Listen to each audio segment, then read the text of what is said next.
Office की renovation का काम तो तकरीबन कंप्लीट हो चुका है और स्टाफ की हायरिंग के लिए एड्स भी लगा दिए हैं मुख्तलिफ प्लेटफॉर्म्स पर। परसों तक इंशाल्लाह इंटरव्यू शुरू हो जाएंगे और इनॉग्रेशन के लिए भी हम इंशाल्लाह नेक्स्ट मंडे से जा रहे हैं। तुम क्या मेरे बगैर इंटरव्यूज कर लोगे? तुम्हें क्या पता कमल, कंस्ट्रक्शन का बिजनेस में क्या होता है, तुम क्या इंटरव्यू करोगी?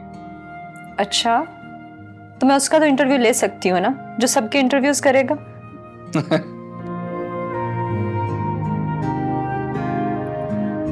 माशाल्लाह, कितनी अच्छी जोड़ी है मेरे वासिक भाई और कोमल भाभी की।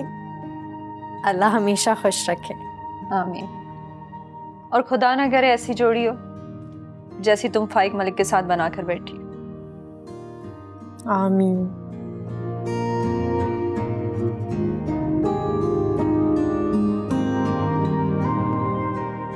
मैं तो चाय बनानी भी आ गई।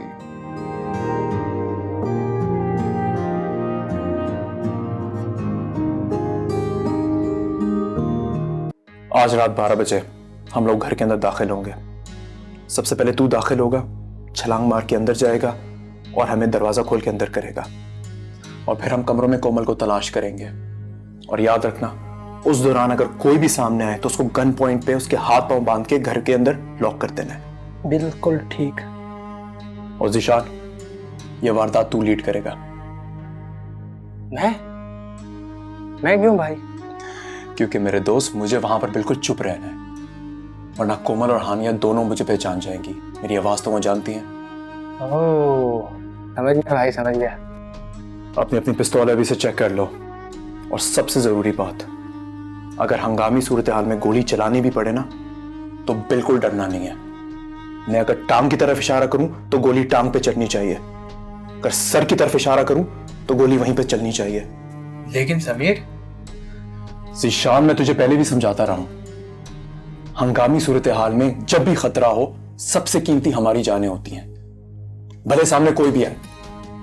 अगर हम गोली नहीं चलाएंगे तो सामने वाला हम पे गोली चला सकता है। समीर ठीक कह रहे ज़ीशान, हमें वहां सिर्फ समीर के इशारों को फॉलो करना होगा। और टेंशन की बात नहीं है, हमारे चेहरे छुपे हुए होंगे।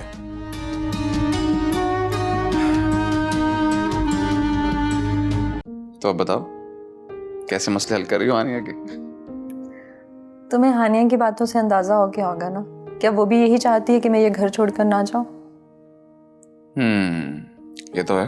तो फिर भरोसा रखें अपनी कोमल पर। माय डियर हस्बैंड, आज आयान के बर्थडे का केक कटने के बाद आपको समझ आ जाएगा मैंने अब तक यहाँ पर क्या क्या किया और आगे क्या होने वाला है। हाँ, लेकिन इस बार काम पायदार होना चाहिए। मतलब ये कि हदीका भाभी के मसाइल भी तुमने ही हल किए थे और वो अब घर छोड़ के जा चुकी है। हदीका भाभी का मसला मैं समझ गई हूँ, मुझे यहाँ से फ्री होने दो, मैं उनको वापस ले आऊंगी। अगर मसला समझ गई हो तो मुझे भी समझा दो, क्योंकि मैंने हदीका भाभी के जाने के बाद फरहान भाई को बच्चों की तरह रोते हुए देखा है। अच्छा, मैं तुम्हें 7 दिन के लिए छोड़कर आई थी और तुम उदास हो गए थे। हदीका भाभी तो 7 महीने के लिए गई है। फरहान भाई का इतना तो हक बनता है ना कि वो 4 आंसू बहा ले। यार, ये हदीका भाभी और फरहान भाई के बीच में कुछ प्रॉब्लम हुई है क्या? मुझे नहीं बताओगी? उन्हें यकीनन अपने बच्चे की फिक्र हुई होगी वासिक। वो नहीं चाहती थी कि अम्मी को पता चले कि वो उम्मीद से हैं, लेकिन 4 महीने के बाद तो ये राज छुपाने से भी नहीं छुप सकता। वो अपने बच्चे की खातिर अम्मी के डर से ये घर छोड़कर गई। आ जाएंगी वापस, मैं बात करूंगी उनसे।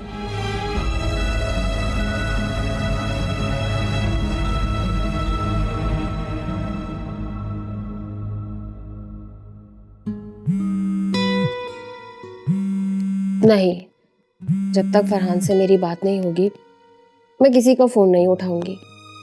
कहीं फरहान को ऐसा ना लगे कि मैं सिर्फ उनसे बात नहीं कर रही। अगर कोई ज़रूरी बात होगी तो कोमल की दोबारा कॉल आ जाएगी।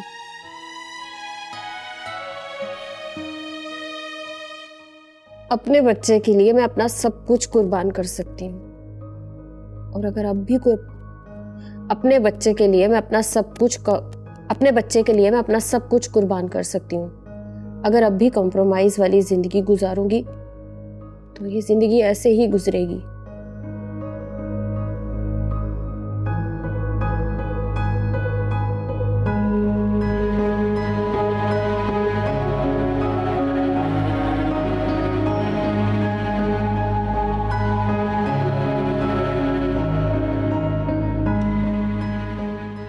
कब आएगा फरहान? बेगम साहिबा, क्या है कमबख्त? ऐसे पुकारता है क्या कोई? क्या तकलीफ है? आप फूट भी मुंह से। वो बेगम साहिबा, मैं तो ये कहने आई थी कि घर के सारे काम हो गए हैं और अब छुट्टी का वक्त भी हो गया है, तो मैं अब जाऊं? शाजिया देख, थोड़ी देर के लिए मेरे पास रुक जा, थोड़ी देर बैठ जा तू मेरे पास, ठीक है? वो बेगम साहिबा, मेरा बेटा है ना छोटा वाला, तो वो बहुत बीमार है, उसको डॉक्टर के लेकर जाना है। तो ले जाना ना, ले जाना। बस आता होगा फरहान, बस आता होगा। तू थोड़ी देर के लिए रुक जा जब तक वो नहीं आता। बेगम साहिबा, 9 बज रहे हैं और सर्दियों के दिन है, डॉक्टर भी 10 बजे क्लिनिक बंद करके चला जाएगा।